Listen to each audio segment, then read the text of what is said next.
Hi everyone, my name's AJ. Today I want to talk about my first time cruising. So my first time cruising was on the Norwegian Escape in 2021 in December. I do feel like I was a little spoiled by this experience because we were sailing at a very low capacity. So the ship was wide open, there weren't a lot of people. Um, and it was very much not what I was really expecting. So I was expecting to spend a lot of time in my room or to just kind of generally not have a lot to do. So I brought a bunch of books, I brought a bunch of crafts, I brought my Nintendo Switch, and kind of just figured I would be able to sit and do some of those leisure activities that I don't get a lot of time to do. That was incorrect.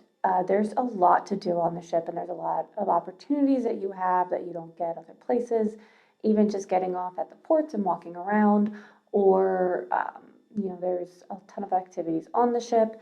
There's the thermal suite, which we had access to, which was a great place to just sit and relax. The water slides, shows, there was a lot to do. So I was never bored, which was wonderful. I was expecting kind of okay food, kind of your typical like amusement park standard fare. Instead, the food was really, really good. Um, Even the buffet, which you would think of being plain, was some of the best food that I've had. It had really great Indian food. The food was fresh. It was wonderful. Now, one thing, I have food allergies, and that a lot of times makes it hard to travel and find things in new restaurants. However, the staff on board was amazing. Anytime I mentioned my allergies, they made sure to go back and check. They handled my allergies better than most like high-end restaurants I've been to have handled my allergies, and I really felt taken care of. There was even an assistant maitre d' at one of the places who went ahead and like offered to call around to other restaurants for things. One of the restaurants for dessert, they went to one of the neighboring restaurants and got me something. So they really went above and beyond in handling my allergies and making sure that I had something every course to be able to eat with my travel companions. The next thing is I was expecting to spend a lot of money for things that I don't normally spend money on. Now, this kind of did happen. I wouldn't say a lot of money, but I did definitely spend money on things and activities that I normally wouldn't do. However, they were well worth it. One thing is I'm not a big wine person, and we did a few wine tastings. However, the sommelier, I can never pronounce that word, she was amazing, and she was really interesting to listen to. And even though I don't particularly enjoy wine, I liked learning from her. So it was definitely an experience worth having. But it also was very reasonable for everything was reasonably priced. It wasn't the price wasn't jacked up as high as I would have expected for things like this. Um, some of the things were kind of there were a few things that were jacked up in price. One that I can think of is the bottled water in the room was $6. I did spend that once, but it was for sparkling water and it was delicious. But that's the only kind of thing where I really felt like the prices were up too high. Um, but yeah, I didn't spend nearly as much as I thought I would. The other thing that caught me off guard, though it was probably, as far as prices go, though it was probably my own misunderstanding and not really um, fully grasping the information someone was giving me, was I was blindsided by the daily service charges being added onto the room. And like I said, that is my own fault. That information is readily available. I just didn't really, bring it into my brain and store it correctly. Um, the next thing is water. So I mentioned that the water in the room is $6. There are water stations around. I usually I call it my emotional support water bottle. There weren't very many places to fill that.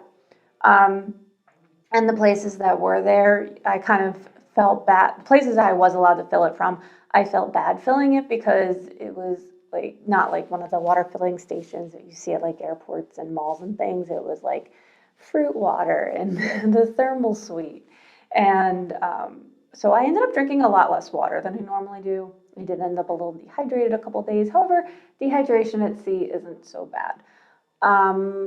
But just if you are used to having water like really, really readily available, it was a little hard to find places that would fill my water bottle without me like having to go the extra couple steps to do that. I do wish they had more water filling stations. And then the one thing that I think I was really spoiled by, I was expecting everything to be a lot more crowded. I was expecting to have to like fight to get into shows and stuff like that. But because we were sailing during the pandemic, the ship's felt empty at times, which as an introvert, that was really nice. So I will withhold my judgment until I get on a full capacity ship. But I was really surprised at how quiet the ship was, and I really enjoyed that aspect. Some things that I wish I had had with me that I didn't bring, one is a second bathing suit. I hate putting on wet bathing suits, and I had to do it a few times. The second thing is a small like drawstring backpack or other small bag to carry around. I had like a pouch that was just big enough for my phone and my key card. And that was great most of the times, but like when we went to the thermal suite or we were going to go sit deckside, having something to carry around like my iPad with my books on it or my headphones, just something a little bigger. Also be able to throw my water bottle in would have been really nice. So I do wish I had brought that smaller but not too small bag. That also would have been really handy for wet clothes. If I wanted to, bring clothes down to the thermal suite and change there, it would have been nice for that. I also wish that I had had some better cord management with me. You can't leave things plugged in the rooms. And there were some times where I thought my normal cord management system for traveling would work and it didn't. So that is one thing. And then I do also wish I had brought like an actual book. I usually only do digital books because they're easier to pack. However, it would have been nice, especially at the thermal suite, to have just a book or a dedicated like waterproof Kindle because I felt a little uneasy about taking my iPad in there since it's not waterproof. As far as tips, if there is an option for a thermal suite on the boat you're going on, I do highly recommend it, especially if you are an introvert or just need quiet spaces or have some sort of sensory issues. That is wonderful. Also, be prepared for getting off the ship. The one thing that really threw both me and my husband for a loop was how long it felt like the world was rocking when we got off the boat. It was a couple days before we were able to lay down without feeling like we were swaying back and forth. So that was really unnerving. From a sensory perspective, both my husband and I do have sensory sensitivities.